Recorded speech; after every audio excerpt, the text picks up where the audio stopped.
dans des endroits pour faire des trucs là, sachez que tout pacte financier, tout élément rattaché à la richesse demande la vie. Écrivez ça en rouge. Vous qui voulez devenir riche, l'argent c'est le sang. Et c'est pas le sang du mouton, c'est le sang de l'homme. Ils vont te dire non, ça là c'est pas ça là. L'argent c'est le sang de l'homme. C'est pourquoi j'ai parlé de masterclass sur comment vendre son âme au Dieu d'Abraham. Parce qu'il y a des prospérités que tu n'auras pas si ton sang n'est pas vendu. Ce qui est bien, c'est que ceux qui souvent s'inscrivent, ils vont réaliser que ce à quoi d'autres pensent là, c'est pas ça. Parce que Jésus a dit un homme ne va pas au ciel s'il ne mange pas ma chair, s'il ne boit pas mon sang. Dès qu'il a fini de dire ça là, il avait 70 disciples, il y a 58 qui sont partis. Voilà un sataniste, il veut nous faire boire son sang, il nous fait manger sa chair. Ils sont partis. Devant là-bas, avant de mourir, il dit prenez ce pain, ceci est mon corps. Prenez ce vin, ceci est mon sang. Donc sang et puis chair là, c'était du pain et vin. Ils ont déjà fui. Comment il faut pour revenir? Qui commence à chanter les dit? Il y a des choses qu'on entend là. La façon d'entendre là, c'est tellement fort dans notre esprit qu'on se demande mais il nous envoie où? Et c'est comme ça qu'il y a 58 qui ont perdu la gloire des disciples de Jésus. On connaît même pas leur nom. Parce qu'ils ont entendu un message, ils n'ont pas écouté le développement, ils ont sauté la clôture. Et Pierre et les autres sont restés. Et puis ils demandent mais vous fuyez pas aussi? Ça fait peur. Hein? Ils disent mais à qui irons-nous? Tu as les paroles de la vie. Parce que l'œuvre de Dieu, la Bible, c'est que vous croyez en celui que Dieu a envoyé. On ne fait pas l'œuvre de Dieu si on n'est pas d'abord convaincu du messager que Dieu nous donne. La première chose qu'on fait, c'est aller prier. Seigneur, celui qui me prêche là, est-ce qu'il est de toi? C'est d'abord ça. Si tu dois prier, qui te dit je suis pas de lui, ne viens plus ici. Sauve ton âme. Fuis. Échappe-toi.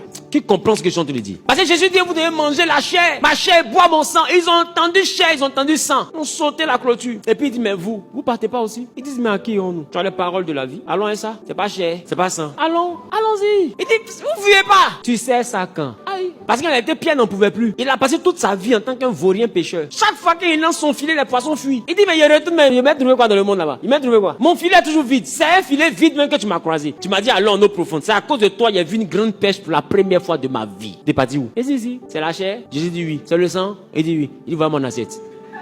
Faut servir en ici. Il dit waouh. Vous voulez rester? Il dit on reste. Et puis ils ont avancé. Et puis le jour où ils devaient servir la chair, et puis le sang là est arrivé. Ce jour-là ils sont à table. Il dit maintenant je vais vous servir.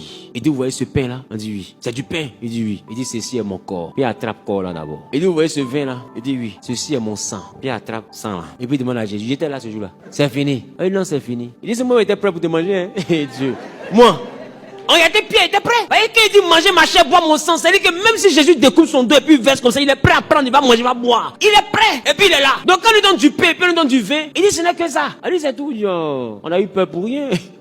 On mange ou on mange pas. Il dit manger. C'est pour dire que quand Dieu te prépare pas à quelque chose, de faire une phrase, il amplifie le volume dans tes oreilles pour que tu te retournes. Vous voyez, c'est pas fait pour toi. Et c'est quand tu franchis le pas que tu regardes, tu dis mais attends, tout ça, pour ça. Ça dit non mais ils ont fui pourquoi? Ils n'ont pas fui. La Bible dit ceux qu'il a appelés. Ceux qu'il a appelés, il les a rendus semblables à l'image de son fils. Il y a l'appel. Il y a beaucoup d'appelés, mais il dit il y a peu d'élus. Il faut bien un filtre pour que tous les appelés soient pas des élus. Nous ne sommes pas l'église des appelés du Saint-Esprit. C'est pourquoi nous, là, on passera toujours par des filtres. Habituez-vous à ça. Non, on n'est pas des appelés. Nous ne sommes pas une assemblée qui est appelée à remplir des stades. Nous sommes des élus. Donc, on a un message d'élite. Tout le monde ne peut pas écouter notre message là. Tout le monde ne peut pas. Tout le monde ne peut pas s'exposer à ce message. Tout le monde ne peut pas. Pendant que ça va faire fuir les appelés, ça va attirer les élus. Il y a des gens qui vont dire, mais depuis qu'ils touchent à la même là, c'est maintenant, mais ils m'intéressent. Parce qu'eux, ils sont élus pour ça. Ils sont élus pour ça. Mais vous devez introduire dans votre mindset ce que j'appelle le monde aquatique.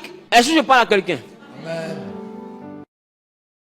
Voici Jonas, le poisseux. On dit va à Ninive. Il dit moi il m'en va à Tarsis. Sur le chemin, Dieu a envoyé une entité de résistance. Le vent a commencé à se lever. Parce que l'entité ne veut pas qu'il parte là-bas. C'est loin de la volonté de Dieu. Quand il a quitté le chemin, tout s'est calmé. Quand il a arrêté d'avancer dans sa bêtise, tout s'est calmé. En réalité, vous devez comprendre, il y a des blocages qui viennent simplement parce que vous n'êtes pas sur le chemin que Jésus veut. Et majoritairement, quand il bloque, vous jeûnez. Seigneur, que les esprits de blocage quittent, libère.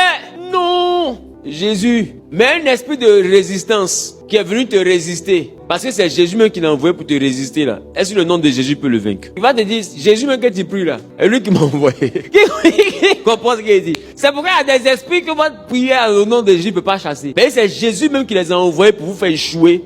Parce que si tu réussis là-bas, là, tu as modifié toute ta vie. Et comme il t'aime, il préfère que tu échoues 1000 fois parce que réussir là-bas revient à gâter toute ta vie. Est-ce que je parle à quelqu'un? Et ça, il faut une dimension spirituelle. Et j'ai envie de dire, il faut une dimension dans le mysticisme christocentrique pour comprendre que deux fois, même par l'échec, Jésus te parle. Tout échec n'est pas échec. Tout non n'est pas un refus. Des fois, le non de Dieu est un oui. Mais c'est un oui pour que tu passes ailleurs. C'est un non pour que tu passes ici. Et toi, tu dis non, Jésus, si j'ai la foi, tu as dit que je vais déplacer les montagnes. Qui t'a dit que c'est montagne qui est devant toi? Tu as trouvé que c'est pas montagne. Et tu jeûnes pour démonter ta foi. Ta foi sera inopérante si elle ne correspond pas au plan de Dieu. C'est la raison pour laquelle, lors de prier contre les esprits de blocage, tu ferais mieux de prendre ton fameux jeûne de Daniel, tes 3 jours d'Esther, tes songes de Joseph, avec le jeûne de Moïse, en passant par les 4 jours de Lazare, pour essayer de comprendre pourquoi j'échoue. Est-ce que c'est compliqué cette phrase-là? Mais tu vas faire 4 jours de jeûne pour mettre le feu sur le sorcier.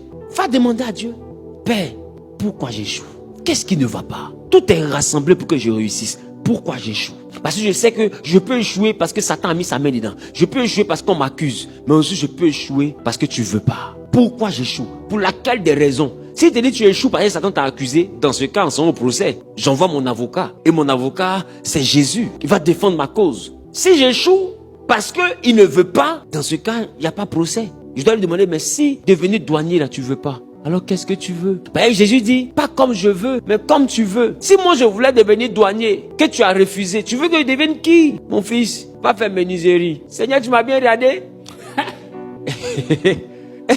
Il va partir faire quoi? Tabouret. Mais ce que tu n'as pas remarqué, c'est que des fois, il y a des lits là, qui coûtent 8 millions. C'est pas menuisier qui fait, c'est ébéniste. En réalité, toi, tu as vu le menuisier du quartier et tu t'es dit, je veux pas être menuisier. Et c'est la même manière aussi qu'il y a quelqu'un qui a vu le joueur de Maracana du quartier et puis il a dit, je veux pas être footballeur. Bah, il y en a qui jouent un ballon, hein, et puis il y en a qui jouent au foot. Qui comprend ce qu'ils sont en train de dire? Au quartier, là, on joue un ballon. Football, là, c'est là-bas. C'est quand on fait ici, là, on joue un ballon. C'est quoi, tu vois le tonton même là. J'ai voilà son ventre. Il y a abdos devant. C'est-à-dire que ventre dépasse maillot, là. Et puis il y a abdos. Et puis abdos, c'est pas toi, c'est pas toi ici, hein. C'est 2 au milieu. Un ici, un ici. Tout le reste, là, c'est autre chose. Viens avec moi, on a bougé. Maintenant, tu le vois, il faut ça. Moi, c'est Zidane. Moi, c'est Zidane. Moi, c'est Zidane. On va le ballon, tu fais ça. Ballon, même est sorti. Amen. Dis à toi, lui, là, il joue un ballon. Et quand il y a quelqu'un qui joue un ballon, tu peux penser qu'on ne réussit pas les dents. Hein. Mais il faut aller voir le petit, la mine, quoi. Il y a mal. Tu vas voir. Il n'a même pas 22 ans, 23 ans. Regarde son salaire. S'il n'était pas pasteur, il pouvait m'envoyer à la boutique, il est parti. Qui compose les gens te le dit? Ça pour dire que si Dieu te dit, va faire cours de menuiserie, il sait pourquoi. Il sait pourquoi. Des fois, il va te dire, toi, va faire finance, va faire l'histoire des banques. Non, Seigneur, moi, je voulais faire mannequin. Mais tu es mannequin comme moi-même. Va faire banque. Seigneur, j'aime pas trop étudier. Au moins, les choses, c'est compliqué. Va faire banque. Tu ne te connais pas. Dans 10 ans, tu vas lui dire merci. Et il y a beaucoup, au nom du chemin de leurs camarades qui ont abandonné les cours. Tu es rentré dans un groupe d'amis. Vous cherchez garçon, vous cherchez femme, vous buvez. Le plan envie de partir à l'école. Toi aussi, tu es entraîné dans ça. Or, toi, tu as réussi de passer par l'école. Et tu as suivi un chemin qui a modifié ta vie. Et là, tu te retrouves sur les bancs. Tu as commencé à porter des bijoux de chez A Constant. Tu as commencé à sortir des gars qui peuvent te financer. Tu as commencé à avoir des gnaïs et des gnohons. Et puis, tu t'es retrouvé sur un chemin que Dieu n'a pas tracé. Au début, c'est doux. C'est dans 10 ans, tu vas savoir que tu t'es perdu. 10 ans, des fois 15 ans. Et tu vas voir que toi, tu as laissé l'école là. Pour aller chercher les histoires, les garçons, de femmes, de show, de boîte de nuit, des maçons au quartier, en au grain, on se joue les dangereux, on fume cigare, on boit champagne, on en fait sang, on soigne les métis et tout ce qui va avec. Tu faisais ça. Et puis dans 15 ans, celui qui a suivi le chemin de son école, tu le vois, il est 10 câbles ici, tu le vois, il est DRH là-bas, tu le vois, il est PCA ici, tu le vois. Qui commence à dire? Il est DGA là-bas. Maintenant,